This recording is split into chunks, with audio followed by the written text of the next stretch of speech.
What is a thrill ride? Don't know? Well, ask Pleasure Island Theme Park.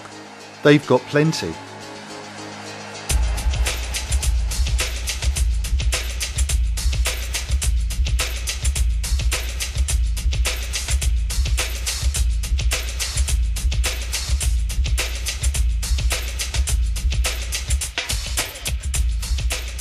The park, which is situated on the Humber Estuary in Cleethorpes, is a modest-sized park which is home to 3 roller coasters, a brand new ghost train, a skating rink, 4 shows and lots of children and family rides.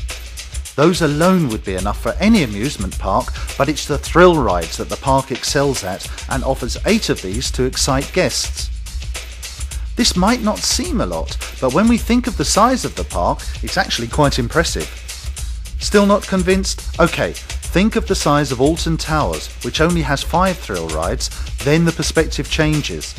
But we're not here to compare theme parks, we're here to highlight those 8 exciting thrill rides of Pleasure Island Theme Park. First up, Gravitron. This little flying saucer-shaped ride may look harmless enough from the outside, but it's inside where the action takes place. Riders stand against padded boards. The door closes and the ride begins to rotate. As the ride gains speed and momentum, riders are pinned to the boards by a centrifugal force. This force pushes outwards from the centre and forces riders to stick to the boards, and as further speed is gained, the boards rise up along the walls, pinning riders, seemingly floating above the floor. Seconds later, the ride begins to slow, diffusing the central force, resulting in the boards descending and releasing the riders from being stuck against those boards and leaving them with some dizzying moments. Next up, Century 2000. Here we have probably the oldest thrill ride in the park. It could be said that this ride was a predecessor of the Jump and Smile rides seen all over the fairs of today. The Century 2000 principle is the same. Riders sit in car-like carriages which are attached to the ends of arms which stretch out from a central support column. The ride begins by spinning and gains speed, enough to lift the cars off the ground. Once the ride is at speed, the arms are thrust upwards using a technique of compressed air and hydraulic pistons. This gives the ride its signature bouncing trait as seen on modern Jump and Smile rides. Third on the list is Hyper Blaster. Now, 7 out of 8 thrill rides at Pleasure Island adopt some sort of spinning trick. Hyper Blaster makes an exception. It was manufactured by tower ride experts S&S Power of the United States. It is basically a cut-down version of Ice Blast at Blackpool Pleasure Beach, with an extra trick. Riders sit on one of the 4 sides of the ride and are harnessed into the seat.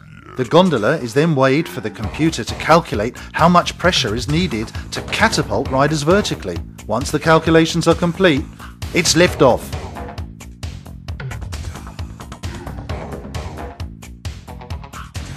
Normally, a tower ride like Ice Blast would compose of one shot and subsequent bounces back to Earth, but Hyper Blaster is slightly different in that it is a double shot tower and gives riders 2 bursts of skyward force. For such a small ride, it certainly packs a punch, or 2.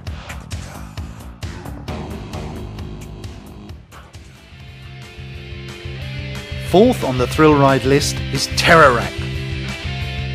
If you have a weak stomach, then Terror Rack probably isn't for you. The ride is defined as a top scan ride and consists of a large gondola with 2 rows of seats facing in the opposite direction. The gondola is connected to 2 arms on either side. The arms rotate, lifting the gondola up and over. Furthermore, the gondola also spins within the arms, creating a double axis, spinning riders which flips over and over and over. Just when you get your eyes back in focus, the ride gives you more spins, the opposite way. Next is Alakazam.